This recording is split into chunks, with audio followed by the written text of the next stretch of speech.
Today, we want to welcome Holly Kennedy, author of The Sideways Life of Denny Voss, right?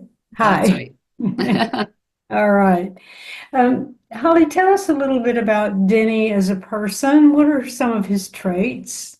Uh, I had a reviewer recently get back to me, and something she said really stuck because Denny is a lot of things. But she says, I finished the book and I cried a lot, and at the end, I laughed a lot as well. And she liked that the story was able to do that to her. And she said, I kept thinking about Denny saying that every situation he was in, he led with kindness. And I thought about that, and I thought, she's actually very, very accurate in that statement because he is. He's a really good guy, and I don't want to make him out to be a Disney character because he's not.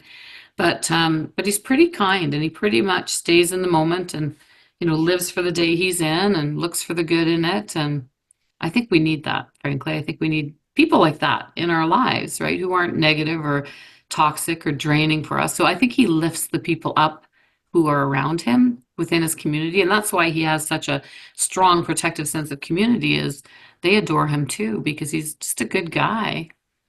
Yes, he is. And tell us a little bit about who he lives with.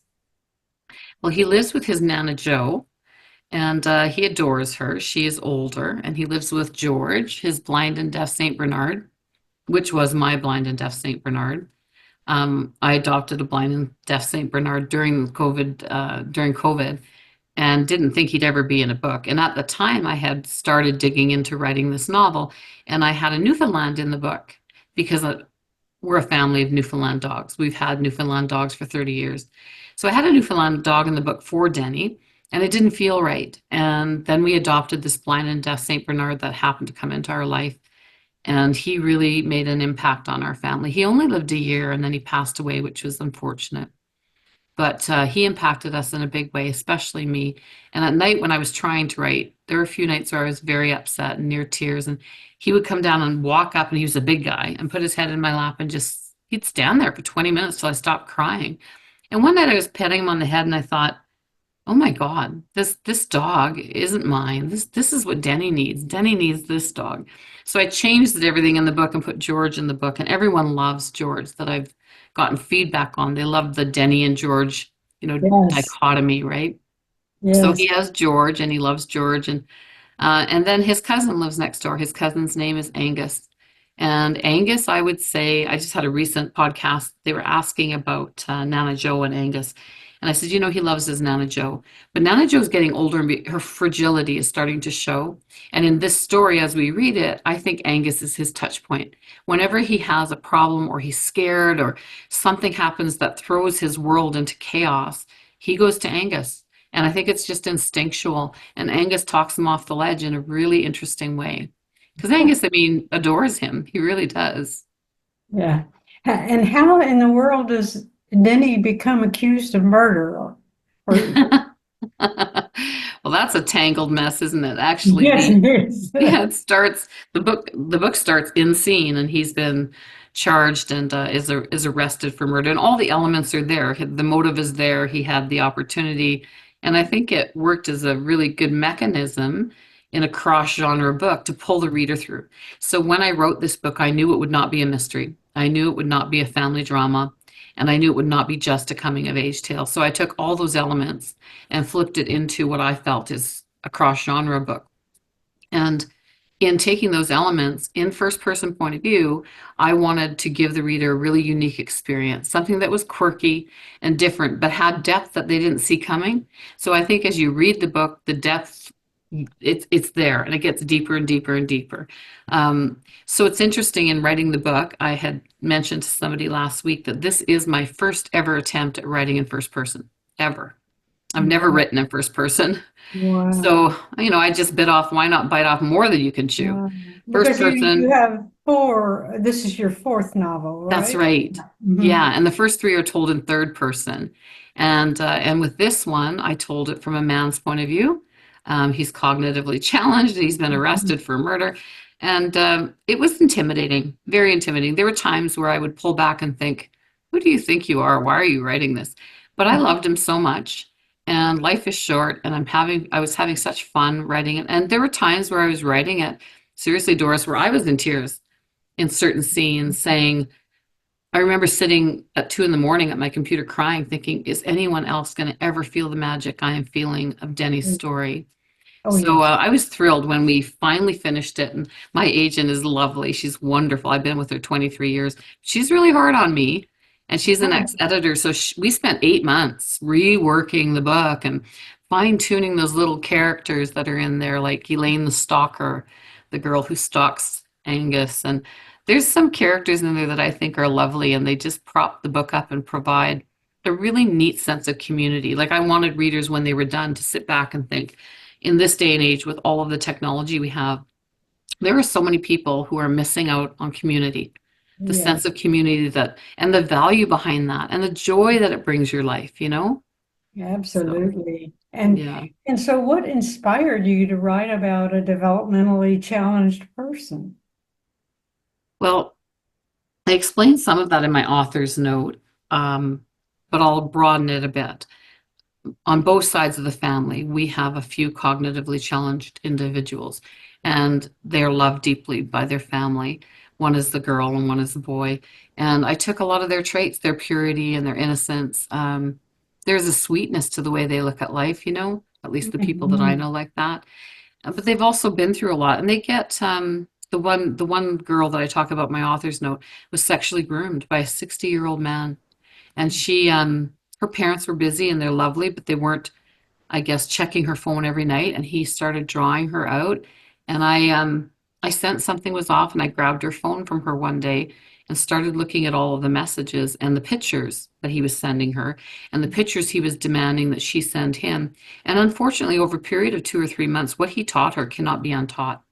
So he damaged that little girl. And she was 17. And he was talking her, when I took the phone away and went to the police, he was talking her into meeting him the following week to actually do it in person.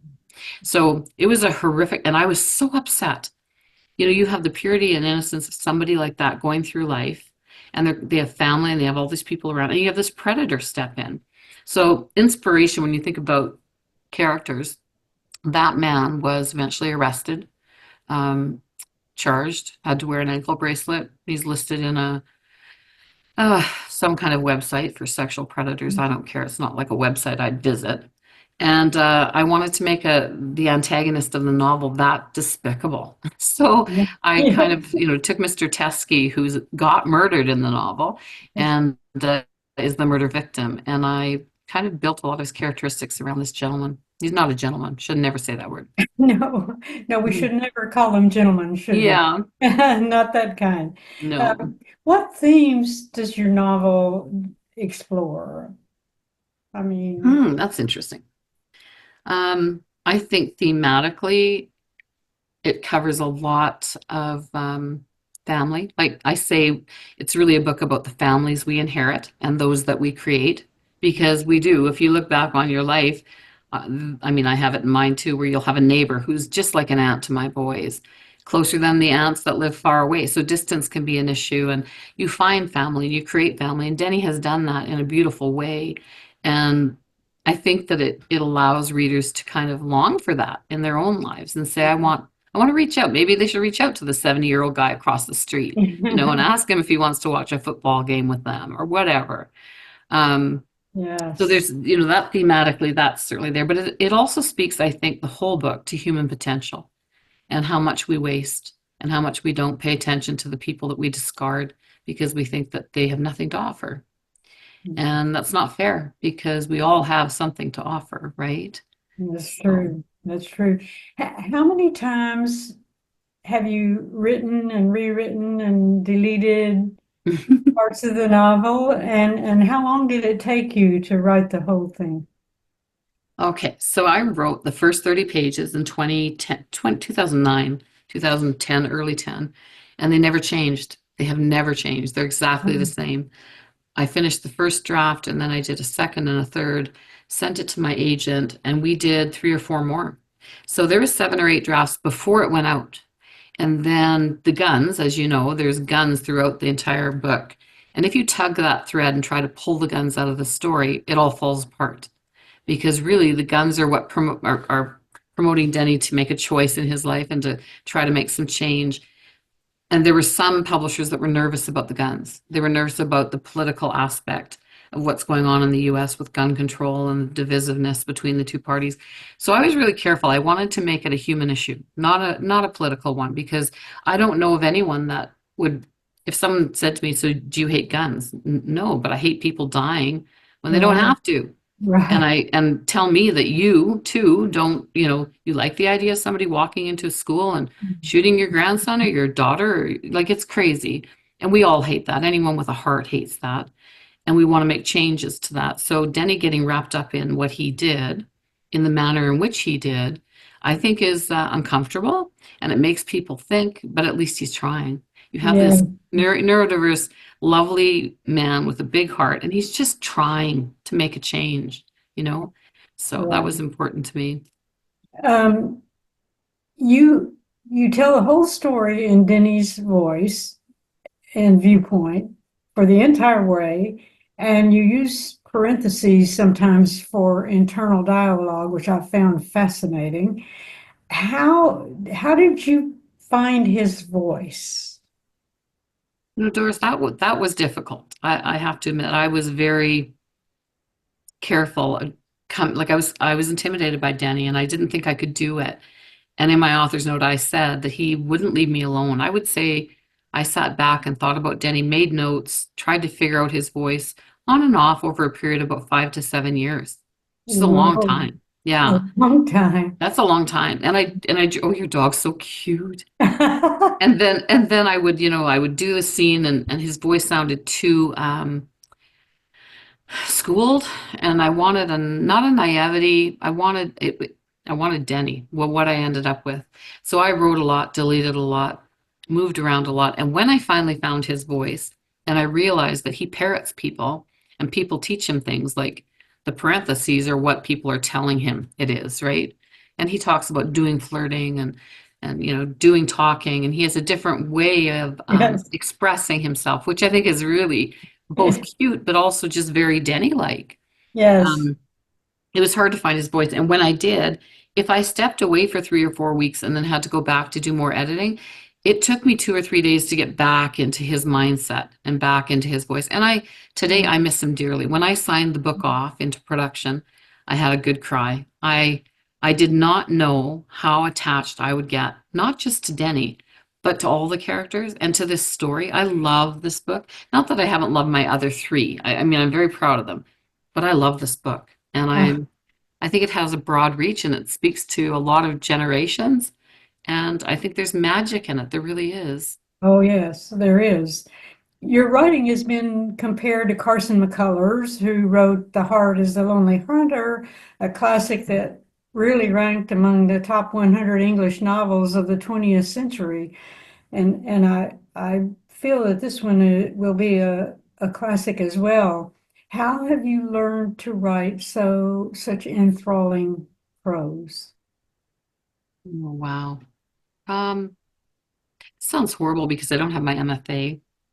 I've had my agent tell me, please don't go get it because it'll kill all of your Right. natural creativity, Yes. right?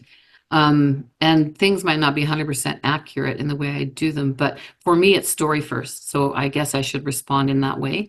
When I was 10 or 11 years old, I knew I wanted to be an author, and the escapism of sliding into a story for me was my saving grace. I had a really tough upbringing and a father who was very cold. Um, won't go down that road too much, but reading kind of saved me and allowed me to slide into escapism and different worlds. And as I read, I thought, I can do this. And I didn't even think about the ability to string sentences together in paragraphs and pages. Mine was everyone in the family who knows me always says, "You're such a storyteller and you embellish so much."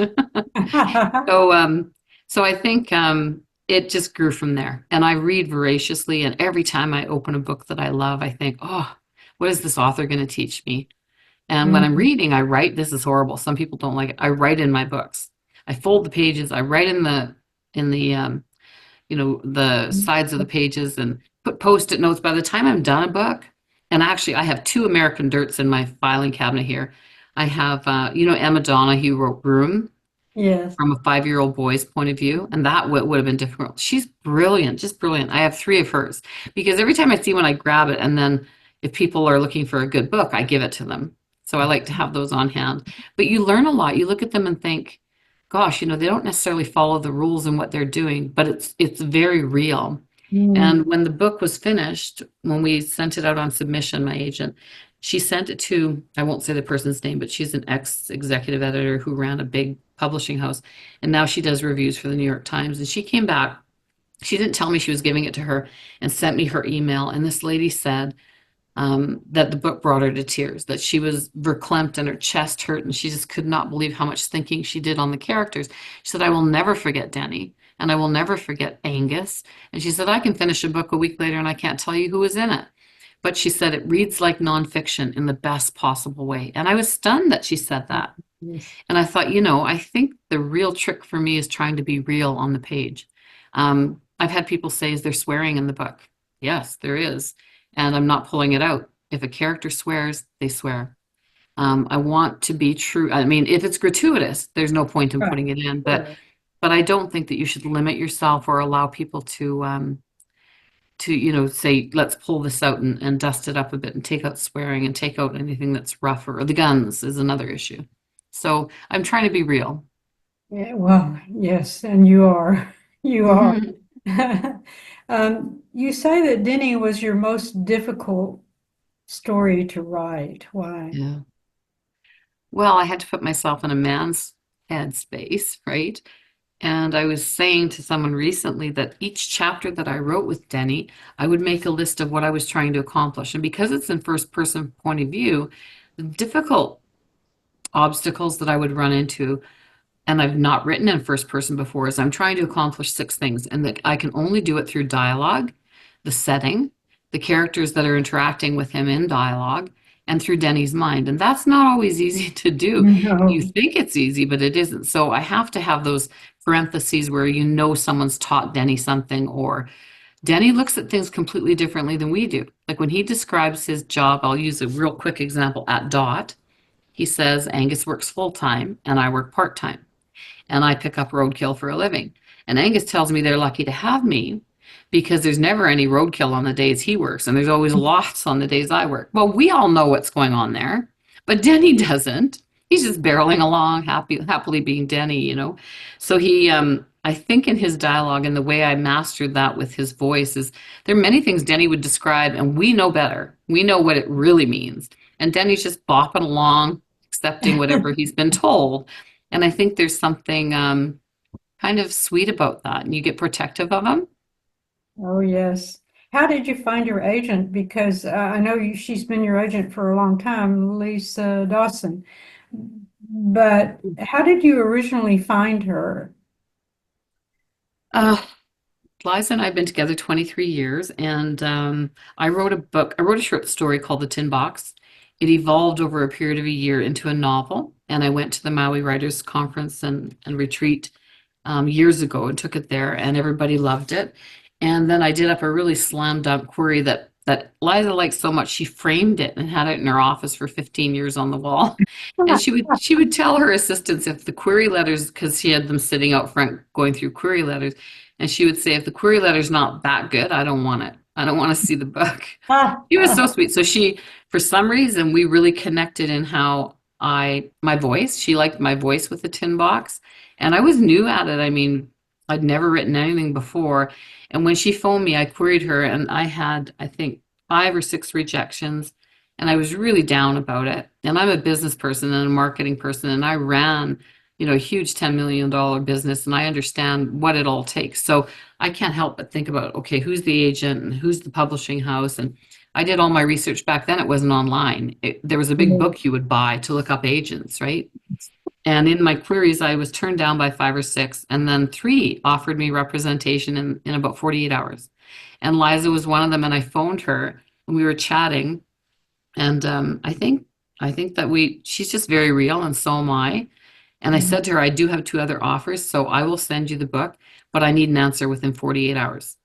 And she said, oh my gosh, you're tough. And I said, but I have 2 other agents waiting, so I'm not being awful. So I remember rushing back then. You couldn't email it. It was 23 years ago. It was 1998, I think. My 2-year-old son was in the back seat throwing up in a bowl because he had the flu. And I'm rushing across town to get to FedEx to get this parcel sent off to my agent, the manuscript. And I skidded in there at like 4:28, grabbed my son. He's got his puke bowl and we're running in. I'll never forget that. Sent it to Liza, and it wasn't a really big book. I think back then it was 290 pages, and she read it and loved it and phoned me and said, "I just love your voice, and I think you're so accessible and warm, and I want to represent you." So since then, we've just been always together. Ah, that's awesome. What do you hope people will take away from Denny Voss? That's a tough one. I really, truly hope that when people read it, that it maybe cracks their hearts open a little bit and makes them rethink how they judge people, how we all do, right? How they go through life day to day and maybe embrace and accept people more easily for who they are without judgment. Yes. Because we all have something, we all are battling our own demons, and people judging each other is just not going to get us anywhere, you know? Do you have any advice for writers who are trying to become published in today's tough world? It's a long game. So if you're jumping into play and you don't have the patience, you're not going to make it. It is, if you look at it as a long game, you might run into some breaks where it's a lot shorter. Write what you feel in your heart and be yourself on the page. And don't be afraid to go there. Like open up on the page, write whatever you want. Don't worry about offending readers. They're offended, they can move along. I had a lot of people say, well, with Denny Voss, what about the swearing, as I mentioned earlier? And I said, what else can you complain about this book that the odd person swears? We swear. You walk out on the street, people swear. Get over it. And if you're going to Yeah. miss a book because of the swearing, oh, well, that's too bad for you. But I would tell new writers, just be yourself. Throw it down on the page. Be resilient. Keep going back. Don't give up and find a mentor. Literally find someone like me who knows what they're doing and connect with them every 6 months for an hour and get some advice. Awesome. Awesome. Okay. Well, Holly Kennedy, thank you so much for talking with us today. Doris, thank you for inviting me. I really appreciate it. And thank you for reading the book.